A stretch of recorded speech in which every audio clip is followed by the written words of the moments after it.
I'd like to start off by discussing a little bit about Rhodesia. I spent 4 days in Rhodesia. When I arrived there, I had a 20-minute session with Ian Smith, which I'll go into in a moment. Rhodesians are an incredible people. I don't know of anybody other maybe than Texans that loves their country as much as Rhodesians do. And you don't have to be there very long to figure out what the attraction it is. It's an incredibly beautiful country and potentially enormously wealthy. You could actually, if you didn't have the political problems you've got, you could feed the entire world, I believe, out of just Rhodesia. And which really gets to me with all these liberals worrying about the world starving to death, and you could feed them out of this one little country if they would let them. The same people that are complaining about people going to starve to death are the people that are making it impossible to feed the world out of Rhodesia. The thing that really startled me, and some of you may be aware of this, and I really hadn't been, but there are only 270,000 Europeans in all of Rhodesia. That's not even really any more than a medium-sized city. For every European, there are 24 natives. So you can imagine the economic and the social and the cultural problems that this causes. Now, we have been led to believe by the American press and the English press that said that Rhodesia was an outlaw country and they mistreated the blacks so terribly. All of this the Rhodesians themselves find quite ironic, because when the Europeans arrived in Rhodesia just about 75 years ago, there were 400,000 blacks there. They were divided between two tribes. Now, in 75 years, they've gone from 400,000 to between 6 and 7 million. Before the Europeans arrived, they had some very unique forms of birth control, which kept the population down. The two tribes spent all their time warring with each other and killing each other.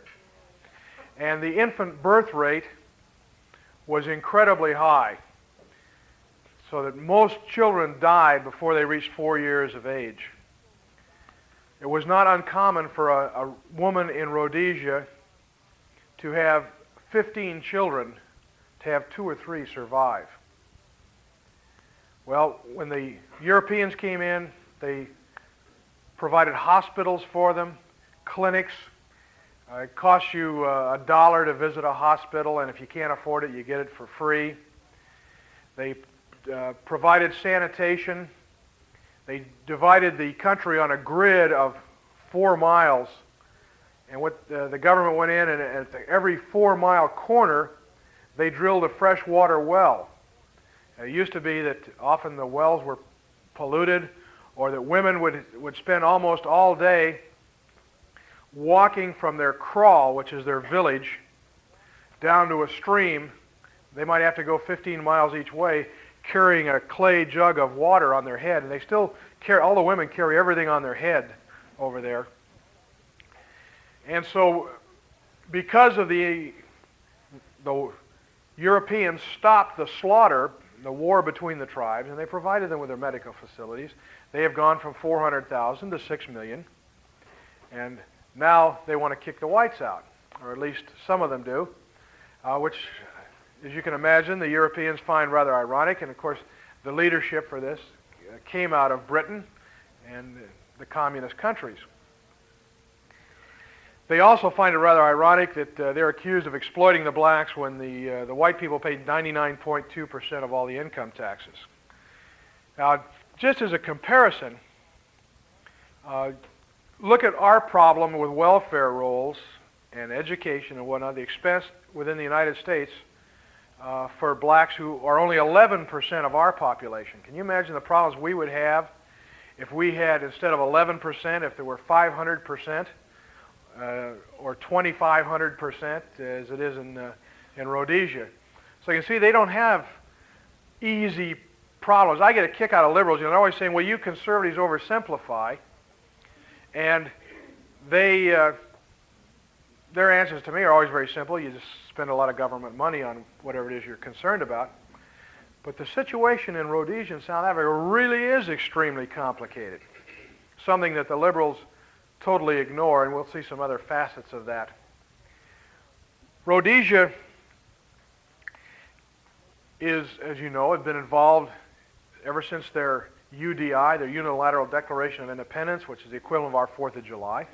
They have been involved fighting the United States and Britain and the United Nations, who put sanctions. So it's very difficult to ship anything in or out of Rhodesia. And then when the new country of Zambia was created, Zambia used to be northern Rhodesia. And that's immediately north of Rhodesia. And then there are two former Portuguese colonies, Mozambique and Angola, that flank it, so that there is sort of now there is a communist net over the top of southern Africa. You get down in the bottom, you've got Rhodesia here, then you've got South Africa at the bottom, and southwest Africa over here. The Zimbabwe Liberation Army, which is the new name for Rhodesia, they've surrendered to that one, is trained over in Zambia. Now, separating Zambia and Rhodesia is the Zambezi River. And I went up, spent a Sunday up there. That's where Victoria Falls are. Victoria Falls are one of the 7 wonders of the world. It's half again as wide as Niagara Falls, and it's twice as high. And on the other side of the river is what used to be northern Rhodesia, is now Zambia. It is a communist country. That's where the communist terrorists are trained and equipped. They're equipped with Soviet weapons, and they make forays into Rhodesia. And just to give you an idea what life is like, particularly in rural Rhodesia, if you have a farm out there, what you do is you build a barbed wire fence about 40 yards each way around your home, and you have some very mean dogs in there. Otherwise, the terrorists are going to come in at night and get to you. Now, they can't get in because of the wire fence, so what they do is they just turn on a floodlight, and they open up on your house with their AK-47 automatic rifles. Now, all of this is paid for by the West. And, of course, every one of you who belong to a church that is a member of the National Council of Churches, you are automatically a murderer by proxy, because they take your money and they give it to the communist guerrillas over there. And I suppose that our church leaders think that it's probably Christian as long as you're just killing white people. But ironically, 2/3 of the people that are butchered over there are blacks. And they will butcher blacks to intimidate other blacks to join the revolution. When I was up on the Zambezi River, part of this tour they give you is they give you a little boat ride up the river. And of course, you stick very close to the Rhodesian side because they sometimes fire at you from the other side. In fact, we had on our boat, we had a Rhodesian soldier with a walkie-talkie in case we got in any trouble. And they also have they fly over in these little 5-seat airplanes so you can see the falls. And it's really a terrific ride. But it used to be a lot better because they used to take you right down in there. And then the communists started firing at these planes. You also fly over what used to be the largest, most luxurious tourist hotel there at the falls. And it's completely bombed out. The communists fired a rocket at it, and they had a large area with a thatched roof, and it caught fire, and it's just totally gutted. It's a multi-million-dollar hotel, totally gutted. Well, crossing the bridge, there's a bridge across the Zambezi River there, and there's railroad traffic between Rhodesia and Zambia. And when I was on this boat trip up the river, I made the acquaintance of a guy whose job is that he is a food wholesaler from Johannesburg, South Africa, and his job is to sell food to the Zambians. And he's been doing this for many years. He was selling food up there when it was still northern Rhodesia, sells food now that it's Zambia. And he said there is a tremendous problem up there in that in the cultural tradition of the African society, the women do the farming. The men are warriors. If there's no war to be fought at that time, you sit around your grass hut and you drink beer all day. And the women go out and do the farming. And it is considered demeaning for a man to farm in black Africa. That is associated with poverty. Well, you can see why they've got some problems with starvation down there, because I'll guarantee you women's lib has not hit black Africa. We'll go into some other aspects of that. Anyway, the women are expected to do all the work. Well, the communist government of Zambia is trying to get the men to do agricultural work, but they won't do it. So, since the takeover, production of corn is down 80%. And that is the primary food of the black African. They make a gruel called mealie meal out of corn. And when that production is off 80%, they're in trouble. Now here they are, they're in the most fertile place in the whole world, and production is off 80%. Dairy product production is off 90%. And what farming is done in Zambia is done by some white farmers that they talked into staying on. So they are fed almost totally out of food grown in Rhodesia or South Africa. Every day, a locomotive gets on the end of a train out of Rhodesia and pushes a bunch of freight cars out onto this bridge. And then a locomotive comes over from the Zambian side and hooks onto the front and pulls it off into Rhodesia. And I asked this guy, well, why does Rhodesia and South Africa sell food to the area that's training the revolutionaries that come over here every night and butcher people? And he said, we have got to have the foreign exchange currency to be able to buy the things that we have to have in the world market. And I said to him, well, I'm sure that you're not spending Zambian whatever they may be. That can't be a world currency. He said, no. I said, I get paid in dollars. The United States government and through the World Bank and through the New York banks, they put up the money that keeps Zambia and Angola and Mozambique from totally collapsing. Those countries just can't stand on their own, even though they have tremendous mineral wealth. It would be in a stage of collapse. Well, you can see from the standpoint of the American government, if you didn't have a threat to Rhodesia from Zambia, Angola, and Mozambique, if you didn't have that communist threat, then there would be no reason for South Africa or Rhodesia to make concessions. So they have to keep those countries alive. They're on the International Food Stamp Program is what it amounts to. And like everything else, you're paying the bill for it. The Rhodesian army is really an incredible group. Nobody's going to whip them in the field, I'll just guarantee you. Now, interestingly enough, it is 2/3 black, and they're all volunteers. The whites get drafted, the blacks volunteer.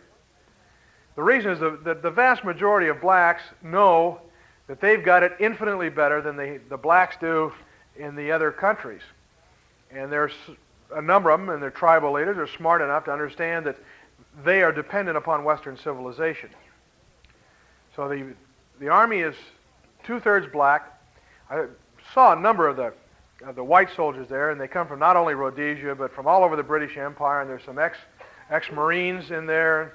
And I'll tell you, that Rhodesian army, those are the biggest, meanest looking dudes you've ever laid eyes on. I mean, these guys look like they eat light bulbs just for the fun of it.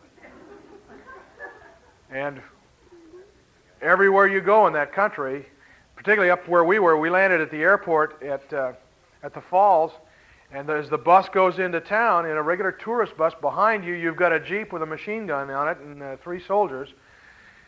And these guys, believe me, they are really something else again. Now, of course, there is a tremendous economic drag on the country, however, because most of these guys are reserves. They do 5 months of active duty and 5 months off. Well, you can imagine what that does to the economy of the country, because I think everybody 40 or under, and maybe even older than that, 50% of your time is spent in the military. You know, how could you run your business or make any progress in whatever your chosen field is if 50% of the time you're out playing soldier.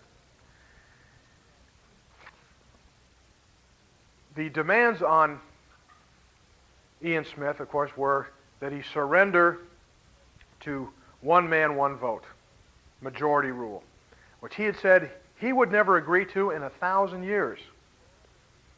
And then a couple of years ago, he went to Geneva to meet with Henry Kissinger, our great Republican Secretary of State, and Kissinger told him that if he didn't surrender to majority rule, that they would cut off their oil. Rhodesia has almost every valuable mineral that you can name except oil. And South Africa is in exactly the same position. So Kissinger told Smith that if he didn't surrender to so-called majority rule, that in 30 days his oil would be cut off. And then Kissinger went to Vorster, president of South Africa, and said that if they didn't put pressure on Smith to surrender, South Africa's oil would be cut off. So South Africa was really put in a vice. You have to ask yourself, is it worth it for us as South Africans to go down the drain for Rhodesia, or do we stall, do we try to buy time to build up our own military capabilities? Well, I won't argue the various merits of that, but they decided they were willing to sacrifice Rhodesia. Now, I had often wondered why South Africa did not simply annex or invite Rhodesia to become a part of South Africa. There's several reasons why that isn't true, but the most basic one is that South Africa, in order to absorb 270,000 more Europeans, would be getting 6 million more natives. And they need more natives like Custer needed more Indians. So unfortunately, Rhodesia is just in a very, very tough position. Ian Smith believed that he could form a coalition between the major tribal chiefs who were pro-Western civilization and between the whites. There were going to be 100 people in the new parliament. 26 will be white, the rest black, but he figured he could put together at least 25 pro-Western civilization tribal people. Well, since he made his deal, of course, as you're aware, Jimmy Carter and Andrew Young have said, you've got to take in the communist revolutionaries who actually have very little base, probably less than 5% of the people. You've got to take them into your government. It's got to be a coalition. In other words, Jimmy Carter was not going to be satisfied with a very slow sellout in Rhodesia. It's got to come fast. Now, I think the flaw in Ian Smith's thinking is that the communists will simply do the same thing that they did in Algeria or in South Vietnam, where they simply go out and murder the local leaders who are pro-Western civilization. You may remember that in South Vietnam, they killed thousands and thousands of mayors of all the little towns and villages. And you know, who wants to be the next mayor when the last guy just got wiped out? Well, the same thing will happen in Rhodesia. And to tell you the truth, I wouldn't buy any Rhodesian war bonds as an investment these days. It's a very tragic situation. It's only a matter of time. And I was staggered that Carter would insist that they bring in these Soviet-backed communist revolutionaries into the so-called new government. These guys want in. They don't even expect to be voted in. All this hypocrisy about democracy is just a lot of junk. So you can forget about Rhodesia. It's gone. South Africa. The thing that is most surprising, at least it was to me, visiting South Africa, was how incredibly modern the place is. Looks like almost every building there has been built in the last 20 years. It's not particularly pretty from an architectural standpoint because everything is poured concrete. The concrete contractors must have gotten wealthy in the last 20 years. But if you suddenly were transported in your sleep some night and you woke up in South Africa, I kind of looked around, what clues would there be here to where I am? Well, it's extremely modern. The one thing you would notice is that because it has been closely tied with England, the people drive on the other side of the street. The roofs, you don't see shake roofs. Everything is tile over there. I've never been to the Mediterranean, but I'm told it looks very similar to that. South Africa is not what you imagine as an African Queen jungle type situation. There are no jungles in South Africa. Most of Rhodesia is not jungle. It's only when you get up at the very top, up around Victoria Falls and the Zambezi River, it starts looking like what we've always thought Africa is supposed to look like. Much of South Africa looks like the southwest or the midwest of the United States. They have different climates, obviously, because it's a big country. It is much, you'd think you were in the United States. A lot of it looks like Texas or Nebraska, places like that. The standard of living is very high.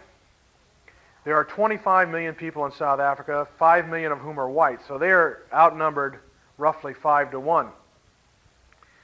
The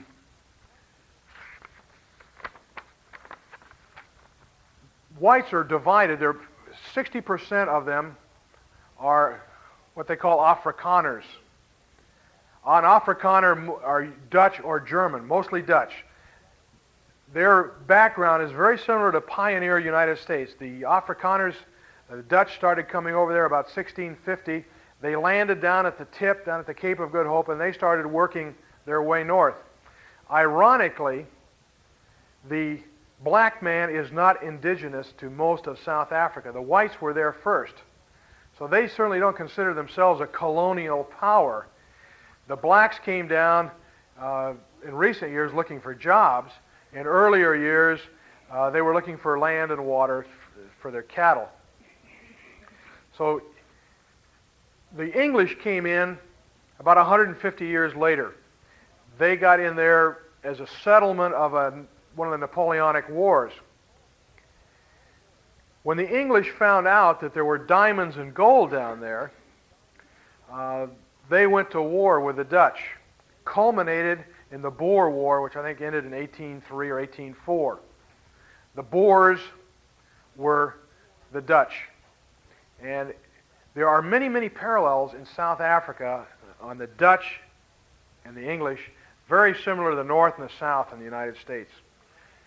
The English won the war not because they were outfought, because the Dutch were tenacious, gallant fighters, but they had no equipment. They finally ran out of equipment. And what the British did, amazed me. We were always taught, how civilized and all that the British are.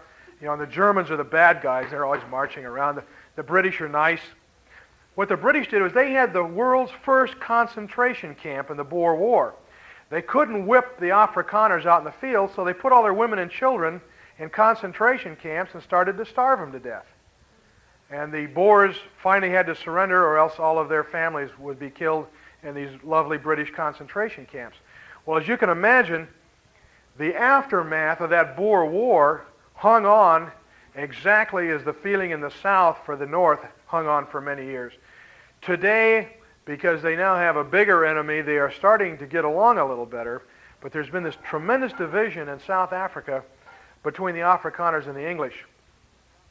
As recently as 15 years ago, the English, representing 40% of the whites, controlled 85% of all the wealth in South Africa. And you still had this very ironic situation where the English control the economy and the Afrikaners control the politics. Now the Afrikaners, still very separate. They are very clannish. They don't trust the English. They don't trust outsiders. They're tremendously parochial. Everything down there is in 2 languages. All the street signs, all the menus, everything. One in English, one in Afrikaner. The major force within the economy is Harry Oppenheimer. You mentioned Harry Oppenheimer down there to an audience. You get the same reaction as when you said Earl Warren before a conservative group in 1963. I mean, people just go berserk. Oppenheimer is a front man for the Rothschild family. He came in there with the English when the grab of the diamonds and the gold was going on. And if there was land that was owned by Afrikaners that had gold on it, they just shoved them off the land and took over.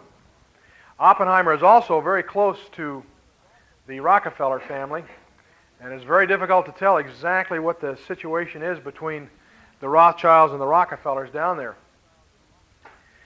The 80% of the mineral wealth of South Africa, that's the diamonds, the gold, everything else they got, and it is the richest pile of minerals in the world, is controlled by Oppenheimer. To give you an idea of how powerful they are, 90% of all diamonds in the world are marketed through De Beers, which is controlled by the Oppenheimers and Rothschild. The only diamonds that aren't marketed are ones that are black marketed. They're smuggled out of somewhere. Even the Soviet Union markets its diamonds through De Beers. They also are, by far, not De Beers, but other Rothschild, Oppenheimer-controlled companies control the gold production in the world. The press in South Africa, every English language newspaper except one is controlled by Oppenheimer. He's extremely liberal. He is for all of the one world, all of the forced integration, and the Afrikaner press is basically fairly conservative. They now have one conservative English language newspaper. So you have this very unique situation where the left down there controls the economy and the conservatives control the government. Oppenheimer is really the Rockefeller of South Africa, but he can't elect his people. Now they talk about South Africa being a police state, and yet they do have a three-party system down there. There certainly is an opposition press. In fact, most of the press is in the hands of the opposition. And the civil rights are a great deal more down there than any other African country. Well, what about the blacks? What's their situation? Again, you have a very enormously complicated situation. The liberals in this country always talk about, well, there's 20 million or 15 million blacks, 5 million whites. What they don't say is that the blacks, which they just lump all together, are divided among 9 tribes. Now these tribes are so different that none of the 9 tribes can communicate with members of any of the other 9 tribes. Totally different language. They are as different as Italians and Englishmen. Yes, Italians are white, Englishmen are white, but that's where the similarity ends, isn't it? Now you have these 9 tribes in South Africa, all of whom hate each other, who have a history of hundreds of years of murdering each other. In fact, every weekend in a town like Soweto, which I'm sure you've all heard a great deal about, there are a number of murders, and almost all of the murders are based upon tribal revenge. Now, South Africa has the same problems that Rhodesia does. You have people who are basically have been in the Stone Age, and now they're supposed to be brought into the Jet Age by being given a few years of schooling. Well, blacks in South Africa have made tremendous progress, but there is no way that you can take the typical member out of a rural African tribe and give him a few years of education and throw him into a modern society. He is not culturally equipped to cope with it. There's almost nothing in tribal life in Africa that prepares the native to take part in Western civilization. First of all, it is, at the family level, it is a matriarchal society. The chief is the absolute dictator. And boy, what he says goes. I mean, you don't say, well, do you really mean that? I mean, there goes your head. If whites treated blacks like black chiefs treat their people, the United Nations would go berserk. Now, as I said before, the women are expected to do the farming, which doesn't prepare the men for doing the work. So they think they're warriors, and so they don't have to do things like work. It is an African custom, however, that a man can have as many wives as he can pay for. You buy your wives over there, and you pay for them with cattle. Almost everything within the tribe is held communally except cattle. They have private enterprise and cattle. A man's prestige is judged by the cattle he owns. Now, in most cases, they don't eat the cattle. Cattle are simply to trade to buy wives. It's called the lobola. And what it is a reverse dowry. Instead of when you marry a woman, instead of getting her dowry, you have to go to her father and buy her. So you go to the guy and say, well, I like your daughter. I'll give you 5 cows and a bull for her. And he'll say, no, I want 8 cows and 2 bulls. And you barter back and forth until you buy your wife. If you can afford 10 wives, fine, you get 10 wives. If, however, she doesn't produce a child within 2 years, you can take her back to her father and get the cattle back.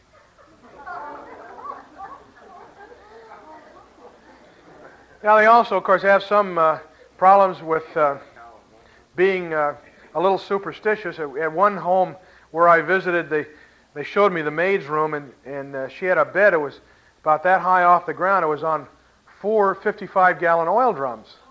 So she could sleep this high off the ground because they believe that the little people come out of the ground in the night and will eat you up if you're sleeping down low. So they won't sleep on a regular bed. There's no question about it. The black is a second-class citizen in South Africa. He's a third or fourth-class citizen in every other country except Rhodesia and South Africa. The South Africans there have a standard of living that's infinitely higher than they have up north. One of the biggest problems South Africa has is people from the center part of Africa keep trying to get into South Africa because they want to increase their standard of living. It's kind of like they have to have a Berlin Wall, except this is to keep people out because they just can't absorb any more. They've already got more than they need. It's a tremendous drain. Well, just educating these people and providing houses for them takes a very high percentage of the federal budget, the national budget down there. Now, I didn't go through Soweto, but I went through an equivalent town. They are provided with 4-room block wall construction homes. Some people have fixed them up until they're very, very nice. Some of them grow gardens. There is a problem with gardens, however, growing anything down there, in that since they don't have any concept of not stealing anything except cattle, you can grow your crop and you get a lot of help when you're ready to harvest, which you can imagine discourages people from producing things.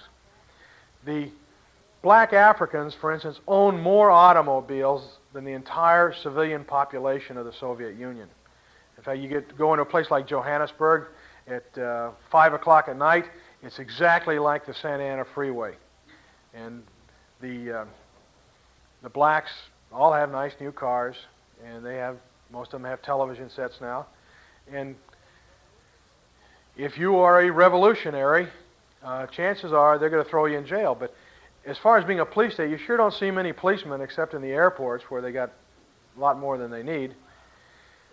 After South Africa, my message to them was you have 2 enemies, the Soviet Union and the people behind the United States government. They are just coming to realize this. They have for years thought that, well, the United States makes a lot of silly mistakes, but they are the leader of the free world and we've got to go along with them. Now they realize that we are their enemy too. And South Africa, I guarantee you, will never be sold out at the grassroots level.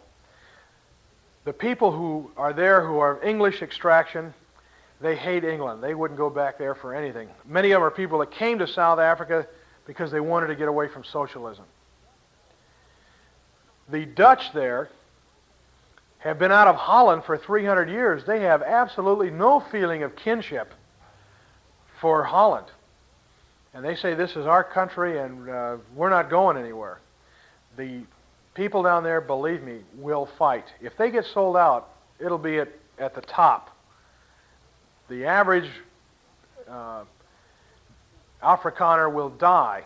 Now, the United States, they've finally woken up the idea, after watching the demands that were made on Rhodesia, that no matter how much they try to appease us, we'll simply up the ante. And the only thing that we will be satisfied with is if South Africa will commit suicide by going one man, one vote. In 1961, Rhodesia actually set up a constitution which allowed black voting on the same basis that whites could vote, but they put in qualifications. You had to be literate. Oh, isn't that terrible? Read to vote? How old-fashioned. You had to have some property. You had to have a job. And in fact, it was almost like our founding fathers gave us. And when we went from a republic to a democracy where anybody can vote, you see what's happening in our country. Well, you can imagine what it's like in South Africa or Rhodesia. The whites know that it's absolutely the end of civilization in southern Africa if they go one man, one vote. The biggest demagogue will win. There's just no question about it. So, when you think of the problems that we've had in the United States absorbing our black population into the middle class, I mean, our blacks have been here for 300 years. They speak our language. They have our culture pretty much. They have our religion. They're only 11% of the people, and we can't absorb them into the middle class. Can you imagine what it would be like if you were outnumbered 5 to 1 or 24 to 1? These problems aren't easy. The people in southern Africa know they have to elevate the standards of the blacks. But simply to give them the vote now would mean the end of civilization in South Africa. People compare blacks in South Africa or Rhodesia with the blacks in the United States. That's not the situation. You compare it with the American Indian. He was indigenous when the white people got here. Now, the white people pretty much just wiped out the Indians. They solved that problem. The whites in South Africa and Rhodesia came in, instead of wiping them out, built hospitals for them, and now instead of dwindling, they have multiplied. I have never seen better race relations anywhere than exist in Rhodesia. South Africa is almost as good. People say, weren't you scared down there? Weren't you frightened? You can walk anywhere in South Africa at night except out in the villages. I don't know that I'd want to walk through Soweto at night. But any other place, you are much, much safer than you are walking to your car out here tonight, I'll tell you. And infinitely safer than if you lived in New York or down in the center part of Los Angeles. The United States has fomented almost all of the internal revolution within the country down there. The American Information Agency is simply a front for the CIA. All of the radicals are financed by our CIA, and it's incredible that the South African government is leaning over backwards to the point where they don't want to break off relationships with the United States because they're trying to acquire as much technology as they can so that they can stand independent. So they're trying to buy time. Whether the plans of the Rockefeller people and their frontman Jimmy Carter are to have the New World Order take over in South Africa, or whether they intend to so weaken them that the Soviet Union can come in, I'm not sure which route they're going to go. The big international financier types loved to kick the Europeans out. And then they can come in, and as soon as the Europeans are kicked out, it's just like in Katanga. Remember the Katanga thing over the copper mines? As soon as you get rid of Western civilization, you've got this black bureaucratic dictatorship, and there's one thing they got to have. They got to have some money. So when you deal with the head dictator, with an Idi Amin or a guy like that, you don't have to worry about unions. You don't have to worry about paying competitive wages. You go in and you make your deal with the dictator of the country and say, look, we'll work your copper mines. We'll pay 20 cents an hour. You supply the labor. You make sure there's no labor unrest. It's the cheapest labor you can get. So if you've ever wondered why all these super rich capitalists promote revolution in these third world countries, that's a major reason. A cheap, dependable labor supply that they can't get unless they've got a dictatorship. They love centralized government. You don't have to mess around with competitors or anything like that. You go right to that corrupt dictator at the top and you bribe him. and then you're in good shape. If their plan is to turn South Africa over to the Soviets, then that could be a way to force Western Europe and the United States to agree to surrendering our sovereignty to a world government. About 70 to 80% of the oil that goes to Western Europe goes by tanker around the Cape of Good Hope. You can sit on a hotel balcony in Cape Town, and it's like watching a parade of tankers go by. The Soviets take over South Africa and shut off oil going around the Cape. Western Europe has to surrender. And you can imagine, you see how this fits in. What if the Soviets controlled the Panama Canal and the Cape of Good Hope? That's the ball game, guys. They've got a clamp on your arteries. And of course, which side is the United States government on? Well, it's trying to get it for them. Because I believe, and I realize that some of you may not have had the background to think that this statement is anything but madness, that I believe there is a Moscow-Soviet axis. People say, well, you mean you think there are communists in our government? No, I think there are bankers in the Soviet government. I don't think the Soviet government runs our government. I think maybe our government runs the Soviet government. Now, maybe they've just made a deal to carve up the world, and you know, it's like Al Capone and the Mafia chopping up Chicago. Well, Al, you take it to the north side, and we'll take it to the south side. But they work together. Now, maybe ultimately they're enemies. You know, that's a whole other subject. The point is that South Africa is of incredible strategic value. There are 21 minerals which a modern industrial nation has to have in order to keep its economy going. 14 of those the United States must import. 14 of the 21 necessary minerals. 7 of them come from South Africa. And by an ironic freak of nature, some of these minerals are found in large amounts in only 2 places in the world, the Soviet Union and South Africa, of which chromium, which is used to make stainless steel, is one of them.